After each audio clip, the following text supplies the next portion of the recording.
അങ്ങനെ മോദിയെ യോഗി കുളിപ്പിച്ചിരിക്കുകയാണ്. Mauritius president പോലും വൃത്തിയില്ല എന്ന് പറഞ്ഞ് കുളിക്കാതെ പോയ ഗംഗയിൽ മോദിയെ യോഗി കുളിപ്പിച്ചിരിക്കുന്നു.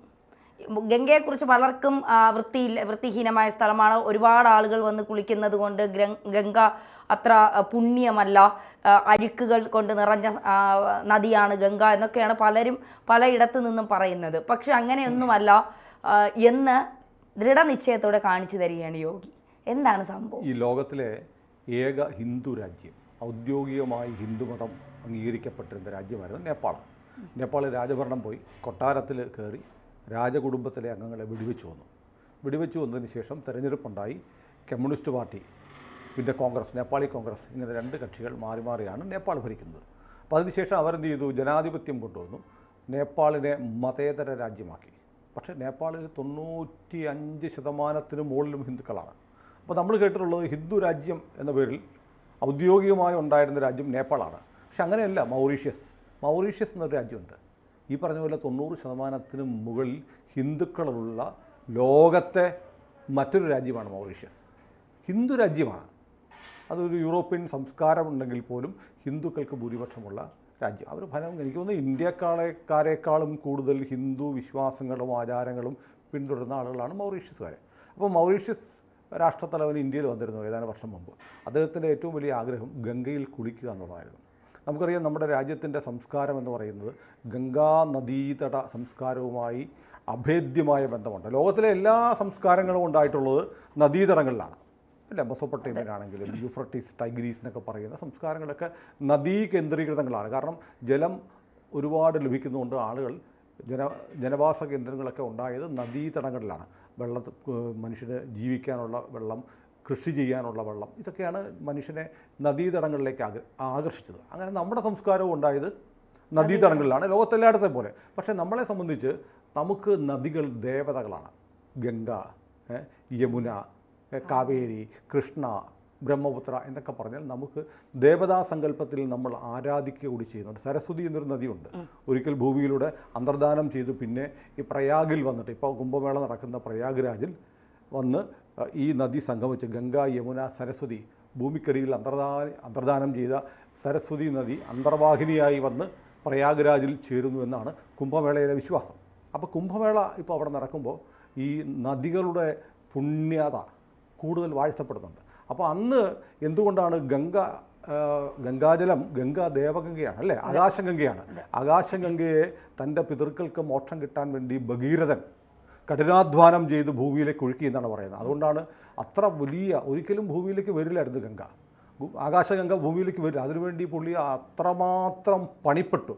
അതുകൊണ്ടാണ് ഭഗീരഥൻ ചെയ്ത ശ്രമം എന്നർത്ഥത്തിൽ വലിയ ടാസ്കുള്ള ജോലികൾക്ക് ഭഗീരഥ പ്രയത്നമെന്ന് പറയുന്നത്. അങ്ങനെ ഭഗീരഥൻ ആകാശത്ത് നിന്ന് ഭൂമിയിലേക്ക് കൊണ്ടുവന്ന ഗംഗയാണ്. ആ ഗംഗ നേരിട്ട് ഭൂമിയിൽ പതിച്ചാൽ ഭൂമി അതിൻ്റെ ഭാരം, ആഘാതം താങ്ങാനാവാതെ തകർന്നു പോകും എന്നുള്ളതുകൊണ്ട് ശ്രീ പരമേശ്വരൻ തൻ്റെ ശിരസിലേക്ക് പതിപ്പിച്ചിട്ട് അവിടെ നിന്നാണ് ഗംഗ ഒഴുകിയതെന്നാണ് പറയുന്നത്. അപ്പോൾ ഗംഗ എന്ന് പറയുന്നത് ഡിവൈൻ റിവർ, അല്ലേ? ആകാശത്തു നിന്ന് വന്ന ഗംഗയാണ്. അത് പിന്നീട് മഹാദേവൻ്റെ ശിരസിലാണ് പതിച്ചത്. മഹാദേവൻ്റെ ശിരസിനെ തഴുകി താഴോട്ട് പോകുന്നതാണ് ഗംഗ. അപ്പം ഗംഗയുടെ പവിത്രത പിന്നെയും കൂടി. അതുകൊണ്ടാണ് ഭാരതീയർ ഗംഗയെ ഗംഗാ മാത എന്ന് പറയുന്നത്, അല്ലേ? ഗംഗ അമ്മയാണ്. ഈ നദി കാലങ്ങളായി ഒഴുകുന്ന നമ്മുടെ സംസ്കാരം, ഭാരതത്തിൻ്റെ സംസ്കാരം ഗംഗയുമായി നിശ്ചയമായും പിരിക്കാനാവാത്തതാണ്. പക്ഷേ ഈ വല്ലാത്ത നമ്മുടെ വ്യവസായവൽക്കരണം, ജനജീവിതം, ജനസാന്ദ്രത കൂടുതലൊക്കെ വന്നിട്ട് കാലങ്ങളായി ഗംഗ മലിനീകരിക്കപ്പെട്ടുകൊണ്ടിരിക്കുകയായിരുന്നു. അപ്പം ഈ പറഞ്ഞ രാജ്യത്ത് ഭരിച്ചിരുന്ന സർക്കാരുകളൊക്കെ ഈ ഗംഗ നദി പുണ്യമാണെന്നൊക്കെ പറയുന്നുണ്ടെങ്കിലും അവർക്ക് ഗംഗയുടെ പവിത്രത നിലനിർത്താൻ ഒരു താല്പര്യം ഉണ്ടായിരുന്നില്ല. ഒരു കേന്ദ്ര സർക്കാരും ഗംഗാനദിയെ, ഒരു സംസ്ഥാന സർക്കാരും ഗംഗാനദിയുടെ വിശുദ്ധി വീണ്ടെടുത്ത് അതിനെ പവിത്ര ഗംഗയായി ഒഴുകണമെന്ന് ആഗ്രഹിച്ചിരുന്നില്ല. ഒടുവിൽ BJPയുടെ സർക്കാരുകൾ ഉത്തർപ്രദേശിലും കേന്ദ്രത്തിലും വന്നതിന് ശേഷമാണ് ഗംഗയെ വിമലീകരിക്കാൻ, മലിനമായ ഗംഗയെ പഴയ നിർമ്മല ഗംഗയായി മാറ്റാനുള്ള യത്നങ്ങൾ ആരംഭിച്ചത്. ഈ പദ്ധതി നമ്മുടെ മൗറീഷ്യസ് പ്രധാനമന്ത്രി വരുന്ന സമയത്ത് പൂർത്തിയായിട്ടുണ്ടായിരുന്നില്ല, ആരംഭിച്ചതേ ഉണ്ടായിരുന്നുള്ളൂ. അതുകൊണ്ട് അദ്ദേഹത്തിൻ്റെ ഏറ്റവും വലിയ ആഗ്രഹം, മൗറീഷ്യസ് രാജ്യത്തെക്കുറിച്ച് ഞാൻ പറഞ്ഞു, അവിടുത്തെ പ്രധാനമന്ത്രിക്ക് ഗംഗാനദിയിൽ കുളിക്കണം എന്നുള്ള ആഗ്രഹത്തോടുകൂടിയാണ് അദ്ദേഹം വന്നത്. കാരണം ഗംഗയിൽ മുങ്ങിക്കുളിച്ചാൽ മോക്ഷമുണ്ടാവുമെന്ന് പറഞ്ഞു. മോക്ഷം എന്ന് പറഞ്ഞാൽ എന്താണെന്നറിയാമോ? നമ്മൾ പറഞ്ഞ ഗംഗാനദിയിലൊക്കെ കുളിച്ചാൽ എല്ലാ പാപവും തീരും. പാപം തീരുകയല്ല, നമ്മുടെ വിശ്വാസം, ഭാരതീയ വിശ്വാസം അനുസരിച്ച് ആചാര്യസ്വാമികളുടെ പുനരഭി ജനനം, പുനരഭി മരണം, പുനരഭി ജനനി ജഡരേശയനം. മനുഷ്യൻ എന്ത് ചെയ്യും? ജനിക്കും, മരിക്കും, വീണ്ടും ജനിക്കും, വീണ്ടും മരിക്കും, പിന്നെയും അമ്മയുടെ ഗർഭപാത്രത്തിൽ കിടക്കും. ഇങ്ങനെ ഒരു ചക്രമായി മനുഷ്യൻ്റെ ജീവിതം പൊയ്ക്കൊണ്ടിരിക്കുകയാണ്. അപ്പോൾ ഈ ഭൂമിയിൽ തന്നെ പൂവായും പുല്ലായും പുഴുവായും പഴുതാരയായും മനുഷ്യനായും പട്ടിയായും നായായും കുറുനരിയായും ഒക്കെ മനുഷ്യൻ ഇങ്ങനെ ജനിച്ചുകൊണ്ടിരിക്കുകയാണ്. കാരണം നമ്മുടെ ആത്മാവിന് മോക്ഷം കിട്ടുന്നില്ല. നമ്മൾ മോക്ഷപ്രാപ്തി കിട്ടിയാലേ നമുക്ക് എന്ത് പറ്റുള്ളൂ? ഇവിടെ നിന്ന് എലിവേറ്റ് ചെയ്തപ്പെട്ട് നമ്മൾക്ക് സ്വർഗ്ഗപ്രാപ്തി ഉണ്ടാകത്തുള്ളൂ, അല്ലെങ്കിൽ വിഷ്ണു ലോകം പോകാൻ പറ്റുള്ളൂ. വിഷ്ണു ലോകത്തെത്തുന്നതിനാണ് മോക്ഷം എന്ന് പറയുന്നത്. ഗംഗാനദിയിൽ കുളിച്ചാൽ പാപമല്ല പോകുന്നത്, നിങ്ങൾക്കിനി പുനർജന്മങ്ങൾ ഉണ്ടാവില്ല. അതാണ് വാരണാസിയിൽ ഈ കുംഭമേളയുടെ പ്രാധാന്യം. കുംഭമേള എന്ന് പറയുന്നത് അറിയാമല്ലോ, 4 സ്ഥലത്താണ് കുംഭമേള നടക്കുന്നത്. ഉജ്ജയിനി, നാസിക്, ഹരിദ്വാർ, പ്രയാഗ്രാജ്. ഈ ദേവാസുര യുദ്ധം നടക്കുമ്പോൾ അങ്ങോട്ടും ഇങ്ങോട്ടും അമൃതകുംഭത്തിന് വേണ്ടിയിട്ട് പിടിവലി ഉണ്ടായി. അതിൽ നിന്ന് 4 തുള്ളി അമൃതകൾ ഈ 4 സ്ഥലങ്ങളിൽ വീണു. ആ 4 സ്ഥലങ്ങളിലെ പുണ്യ നദികളിൽ, ഹരിദ്വാറിൽ ഗംഗ, പ്രയാഗിൽ ഗംഗ, യമുന, സരസ്വതി, ഉജ്ജയിനിൽ ക്ഷിപ്ര നദി, നാസിക്കിൽ ഗോദാവരി തുടങ്ങിയ നദികളുണ്ട്. ഈ നദീതടങ്ങളിൽ വീണു എന്നാണ് പറയുന്നത്. അപ്പോൾ ഈ ഗ്രഹസംക്രമങ്ങളുടെ രാശികളുടെ ഒരു ഇതുണ്ടല്ലോ, സംഗമമൊക്കെ വരുമ്പോൾ ആ അമൃതം വീണ അതേ ദിവസമാണ് ഈ കുംഭമേള നടക്കുന്നത്. അതുകൊണ്ട് ആ സമയത്ത് ഈ നദിയിൽ അമൃതിൻ്റെ സാന്നിധ്യമുണ്ട്. അതുകൊണ്ടാണ് കുംഭമേള ഇത്ര പവിത്രമായി പറയപ്പെടുന്നത്. അപ്പോൾ നമ്മൾ സ്നാനം ചെയ്താൽ നമുക്ക് മോക്ഷം ഉണ്ടാവും. അപ്പോൾ ഗംഗ അങ്ങനെയല്ല. ഗംഗ എല്ലായ്പ്പോഴും ശ്രീ പരമേശ്വരൻ്റെ ശിരസിലൂടെ തട്ടി ഒഴുകി വരുന്നതായതുകൊണ്ട് അതിന് എല്ലായ്പ്പോഴും വിശുദ്ധമായ ഒരു അനുഗ്രഹം ചൊരിയാനുള്ള കഴിവുണ്ട്. അതുകൊണ്ട് അദ്ദേഹത്തിന് അന്ന് ഗംഗ ശുചീകരിക്കപ്പെടാത്തതുകൊണ്ട്, പൂർണ്ണതോതിൽ ശുചീകരിക്കപ്പെടാത്തതുകൊണ്ട് അദ്ദേഹത്തിന് അവിടെ കുളിക്കാനുള്ള സാഹചര്യം ഉണ്ടായില്ല. വളരെ നിരാശയോടെ അദ്ദേഹം പോയി. അതിനെ തുടർന്നാണ് പിന്നീട് UP സർക്കാർ, കേന്ദ്രത്തിൻ്റെ കോടിക്കണക്കിന് രൂപയുടെ ഫണ്ടുണ്ട്, അതുപയോഗിച്ച് ഗംഗാനദിയെ ശുചീകരിക്കുന്ന പ്രക്രിയ പൂർത്തിയാക്കി. ഇപ്പോൾ ഗംഗയിൽ ഒഴുകുന്ന വെള്ളം നമ്മുടെ കണ്ണുനീരിനേക്കാളും നിർമ്മലമാണ്. വിവിധ ഘാട്ടുകളിൽ നിന്നൊഴുകുന്ന മൃതദേഹങ്ങൾ ഒഴുകുന്നത്, അനാഥ ശവങ്ങൾ, ആളുകൾ മരിച്ചു കഴിഞ്ഞാലുണ്ടല്ലോ ഈ കുഴിച്ചിടുക, ദഹിപ്പിക്കുന്നതിന് പകരം ചിലർ കേട്ടും ഗംഗയിലേക്കും ഒഴുക്കിക്കാം. കാരണം പുണ്യനദിയല്ലേ, ആത്മാവ് നേരിട്ട് മോക്ഷം കിട്ടും. പക്ഷേ അത് ആളുകളുടെ വിശ്വാസമാണ്. പക്ഷെ അതൊക്കെ മാറ്റിയെടുക്കാൻ ആളുകളെ എഡ്യൂക്കേറ്റ് ചെയ്തും പ്രചാരണം കൊടുത്തും പിന്നെ നദി നിരന്തരം ശുചീകരിച്ചുമൊക്കെ ഗംഗയെ നിർമ്മലമാക്കി. അപ്പോൾ മോദിയെ വിളിച്ചു. മോദിയോട് പറഞ്ഞു, യോഗി പറഞ്ഞു, ഗംഗ ഇപ്പോൾ റെഡിയായി. മൗറീഷ്യസ് പ്രധാനമന്ത്രി വന്നിട്ട് കുളിക്കാതെ പോയി എന്നുള്ളത് വളരെ നെഗറ്റീവായിട്ടുള്ള ഒരു കാമ്പയിൻ, ഒരു വാർത്ത ഉണ്ടായി. ഗംഗ വളരെ മോശമാണ്, പ്രധാനമന്ത്രിക്ക് കുളിക്കാൻ പറ്റിയില്ല, അതുകൊണ്ട് ഇപ്പം നമ്മൾ റെഡിയാക്കി, അങ്ങ് വന്ന് കുളിക്കാമെന്ന് ചോദിച്ചപ്പോൾ മോദിക്ക് തെരഞ്ഞെടുപ്പ് പ്രചാരണത്തിനിടയ്ക്ക് വരാൻ കഴിഞ്ഞില്ല. പക്ഷേ മറ്റൊരവസരത്തിൽ വരാമെന്ന് പറഞ്ഞു.